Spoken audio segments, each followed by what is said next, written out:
दोस्तों, आज की सबसे पहली और बड़ी खबर। झारखंड में बनेंगे 1284 किलोमीटर नेशनल हाईवे, खर्च होंगे 3160 करोड़ रुपए। झारखंड में बनने वाली सड़क परियोजनाओं के लिए फॉरेस्ट क्लियरेंस और जमीन अधिग्रहण से जुड़ी समस्याओं का जल्द निराकरण करने का निर्देश मुख्यमंत्री हेमंत सोरेन ने दिया है।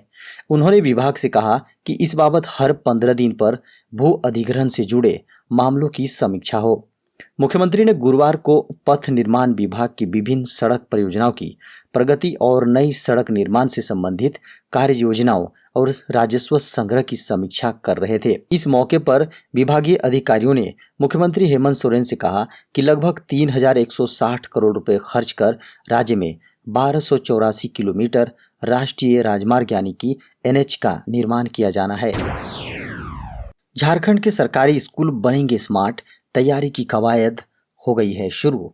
झारखंड में सरकारी विद्यालयों को स्मार्ट बनाने की कवायद शुरू हो गई है। बुधवार को उपायुक्त छवि रंजन की अध्यक्षता में एक मीटिंग बुलाई गई। बैठक में शासी परिषद की बैठक में पारित प्रस्तावों पर विस्तार पूर्वक चर्चा करते हुए कई विभागों के कार्यों को स्वीकृति मिली। इस बैठक में झारखंड के गवर्नमेंट विद्यालयों की मरम्मत करने के लिए आदेश दिया गया। साथ ही कक्षाओं में स्मार्ट टैब लैब और इवनिंग क्लास की व्यवस्था से जोड़ने का भी फैसला लिया गया है। केंद्रीय शिक्षा मंत्री 25 जून को CBSE 12वीं रिजल्ट से जुड़े सवालों का देंगे जवाब। शिक्षा मंत्री रमेश पोखरियाल निशंक 25 जून 2021 को CBSE रिजल्ट से जुड़े सवालों के जवाब देंगे। शुक्रवार को सोशल मीडिया प्लेटफॉर्म के जरिए लाइव आएंगे। इसके लिए शिक्षा मंत्री शुक्रवार को एक लाइव सेशन आयोजित करने जा रहे हैं। उन्होंने इस बात की जानकारी अपने ट्विटर अकाउंट के माध्यम से दी है। शिक्षा मंत्री ने ट्वीट कर लिखा है कि 25 जून शाम 4 बजे वे अपने आधिकारिक सोशल मीडिया हैंडल से लाइव होंगे। छात्रों के मन में उठने वाली हर शंकाओं को दूर करेंगे। निशंक ने लिखा, CBSE परीक्षाओं को लेकर आपके मन में जो भी आशंकाएं हैं उनके संदर्भ में मैं 25 जून शाम 4 बजे आपसे सोशल मीडिया के माध्यम से जवाब देने का प्रयत्न करूंगा। उन्होंने ट्वीट करके लिखा है, आपके जो संदेश हैं उनमें आपकी कुछ आशंकाएं भी व्यक्त हुई हैं, लेकिन अस्पताल में चल रहे अपने उपचार के कारण आपसे संवाद नहीं कर पा रहा था। यदि आपके मन में CBSE परीक्षाओं से जुड़े कोई अन्य सवाल हो तो आप मुझे ट्विटर, फेसबुक या ईमेल द्वारा भी भेज सकते हैं। कोरोना के खतरे से निजात पाने के लिए साधु संतों, कैदियों और भिखारियों को भी लगाया जाएगा कोरोना वायरस का टीका। अब समाज में रहने वाले साधु संत और भिखारियों को भी कोरोना वायरस का टीका लगाया जाएगा। समाज में कुछ ऐसे लोग भी हैं जिनके पास किसी भी तरह का पहचान या आई कार्ड नहीं है। ऐसे लोगों को भी अभियान चलाकर टीका लगाने की तैयारी है। कोविड की चपेट में उन्हें भी आने का खतरा है। ऐसे में लोगों को टीका लगाने के लिए हर जिले में सहायक रखे जाएंगे जो उनकी पहचान कर उन्हें टीका लगवाने का काम करेगा। इसके लिए फैसिलिटेटर के पास वैलिड आई कार्ड और मोबाइल नंबर जरूरी होगा। इसलिए सभी जिलों के उपायुक्त को हेल्थ डिपार्टमेंट की ओर से निर्देश जारी कर दिए गए हैं। झारखंड के मुख्यमंत्री हेमंत सोरेन ने दिए 1 महीने में नियुक्ति प्रक्रिया शुरू करने के निर्देश। झारखंड में जो भी रिक्तियां हैं उनकी विसंगति दूर कर 1 माह में विज्ञापन जारी करने का निर्देश मुख्यमंत्री हेमंत सोरेन ने दिए हैं। खबरों को माने तो नियुक्ति को लेकर झारखंड के युवाओं ने ट्विटर पर आंदोलन शुरू कर दिया था। युवाओं के आंदोलन का समर्थन करते हुए झारखंड मुक्ति मोर्चा विधायक सुदीव्य कुमार ने भी ट्वीट किया था। उन्होंने इसके लिए पिछली भाजपा सरकार और लॉकडाउन को जिम्मेदार ठहराया था। सुप्रीम कोर्ट का राज्यों के बोर्डों को 31 जुलाई तक आंतरिक मूल्यांकन परिणाम घोषित करने का आदेश। सुप्रीम कोर्ट ने सभी राज्य बोर्डों को 10 दिनों के भीतर मूल्यांकन के लिए योजना को अधिसूचित करने और 31 जुलाई तक आंतरिक मूल्यांकन का परिणाम घोषित करने के निर्देश दिए हैं। इसके साथ ही CBSE और ICSE की तरह निर्दिष्ट समय रेखा बनाने को कहा गया है। यानी 4 जुलाई के आसपास सभी राज्य के शिक्षा बोर्डों द्वारा कक्षा 12वीं के छात्रों का परिणाम घोषित करने के लिए तैयार की गई मूल्यांकन नीति का विवरण जारी कर दिया जाएगा। सुप्रीम कोर्ट ने 24 जून को कक्षा 12वीं बोर्ड परीक्षा रद्द करने वाली याचिका पर गुरुवार को सुनवाई के दौरान जस्टिस एएम खानविलकर और दिनेश माहेश्वरी की पीठ ने कहा कि प्रत्येक बोर्ड स्वायत्त और अलग है, इसलिए अदालत इन्हें समान योजना को अपनाने का निर्देश नहीं दे सकती है। न्यायमूर्ति खानविलकर ने कहा कि हम पूरे देश के विद्यार्थियों के लिए समान योजना बनाने का निर्देश नहीं दे सकते हैं। कोरोना काल में जियो ने लॉन्च किया दुनिया का सबसे सस्ता स्मार्टफोन जियो फोन नेक्स्ट। मुकेश अंबानी ने रिलायंस जियो और गूगल की साझेदारी में बने नए स्मार्टफोन जियो फोन नेक्स्ट की घोषणा की है। नया स्मार्टफोन जियो और गूगल के फीचर्स और ऐप्स से लैस होगा। एंड्रॉयड बेस्ड इस स्मार्टफोन का ऑपरेटिंग सिस्टम जियो और गूगल ने मिलकर तैयार किया है। मुकेश अंबानी ने ऐलान किया कि नया स्मार्टफोन आम आदमी की जेब के लिहाज से बनाया गया है। यह बेहद सस्ता होगा और 10 सितंबर से मार्केट में उपलब्ध हो जाएगा। भारतीय बाजार के लिए विशेष तौर पर बनाया गया जियो फोन नेक्स्ट स्मार्टफोन पर यूजर्स गूगल प्ले से भी ऐप्स डाउनलोड कर सकते हैं।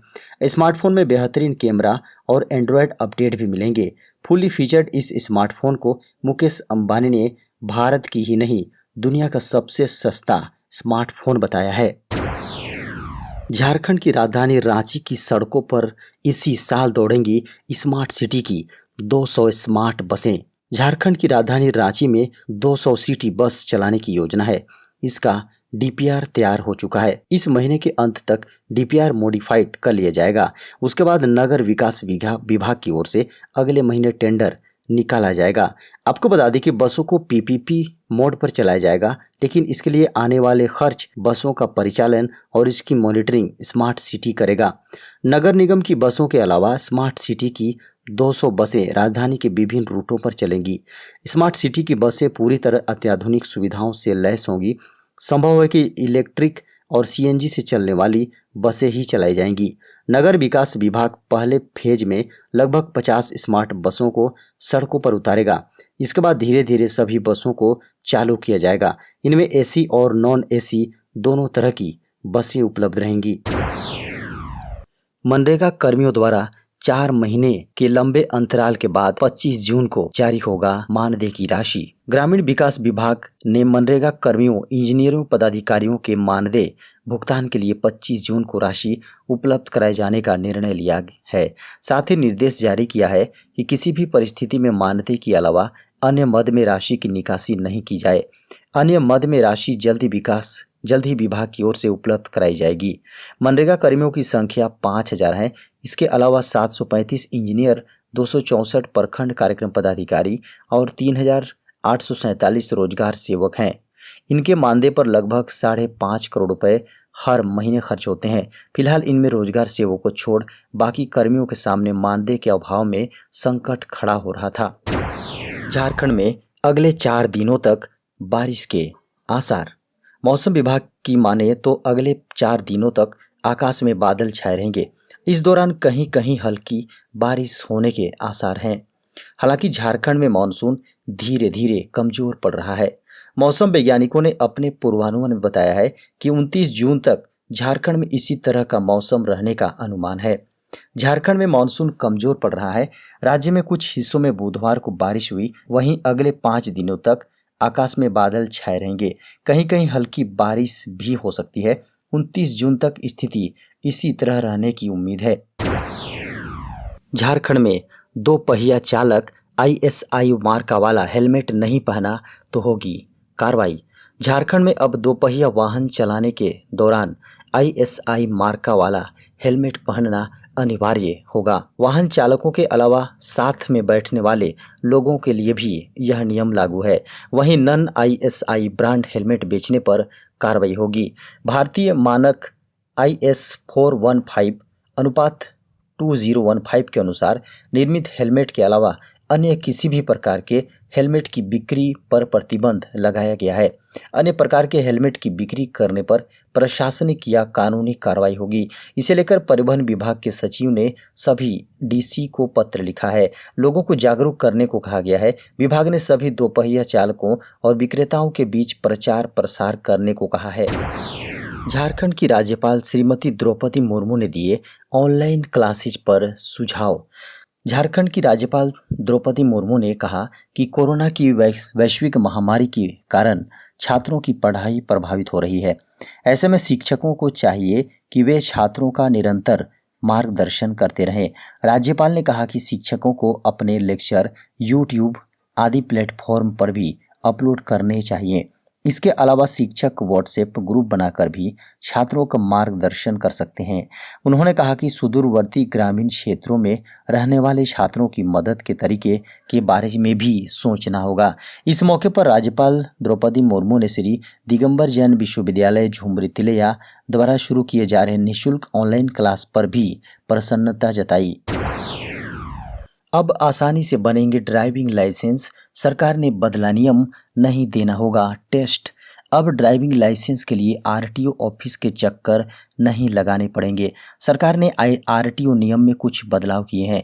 नए नियम के अनुसार डीएल के लिए आवेदकों को अब ड्राइविंग ट्रेनिंग स्कूल में रजिस्ट्रेशन करवाना पड़ेगा और स्कूल पर ड्राइविंग टेस्ट पास करने के बाद आपका ड्राइविंग लाइसेंस जारी कर दिया जाएगा। यह नियम अगले महीने से जारी किया जाएगा। सरकार के इस नियम के कई फायदे होंगे। सबसे पहला, आवेदकों को आरटीओ ऑफिस के बार बार चक्कर नहीं काटने पड़ेंगे। इसके साथ ही कोरोना वायरस के संक्रमण से भी बचाव हो पाएगा। नए नियम के अनुसार जिस भी किसी ड्राइविंग ट्रेनिंग स्कूल में आवेदक रजिस्ट्रेशन करवाएंगे वह सरकारी मान्यता प्राप्त होना चाहिए और जब ट्रेनिंग स्कूल का ड्राइविंग टेस्ट पास कर लेंगे तो आपको बड़ी ही आसानी से ड्राइविंग लाइसेंस दे दिया जाएगा। इसके लिए आपको बार बार आरटीओ के चक्कर नहीं लगाने पड़ेंगे।